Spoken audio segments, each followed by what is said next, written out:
अब लक्ष्मण जी युद्ध में प्रवेश करते हैं तो वो देखते हैं कि यहाँ पर सब तरफ हाहाकार मच रही है और वह खुद भी शेषनाग के अवतार है प्रभु अपने बाणों को छोड़ना शुरू करते हैं, हर तरफ राक्षसों का संहार शुरू कर देते हैं और वह रावण को ललकार देते हैं। जय श्री राम दोस्तों, आज हम लोग श्री रामचरितमानस लंका कांड चौपाई नंबर 83 और 84 पे हैं। अब रावण को ललकारते हुए वो कहते हैं कि अरे दुष्ट, तू वानरों को क्यों मार रहा है? तेरे में दम है तो मुझसे युद्ध कर। और रावण कहता है कि मैं तुझे ही ढूंढ रहा था, मेरे पुत्र का वध करने वाले, आज मैं तुझे यहाँ से जिंदा नहीं जाने दूंगा।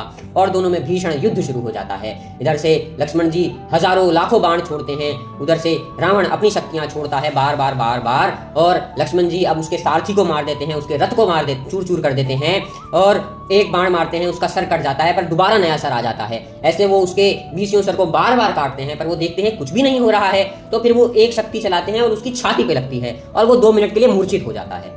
फिर जैसे ही वो खड़ा होता है तो वो ब्रह्मा जी की शक्ति लेता है और लक्ष्मण जी पे चलाता है और लक्ष्मण जी 2 सेकंड के लिए व्याकुल हो जाते हैं। जब वे व्याकुल होते हैं रावण उनको उठाने भागता है पर वो उठा नहीं पाता, क्योंकि शेषनाग जी यानी कि लक्ष्मण जी ने तो स्वयं इस पृथ्वी को उठा रखा था।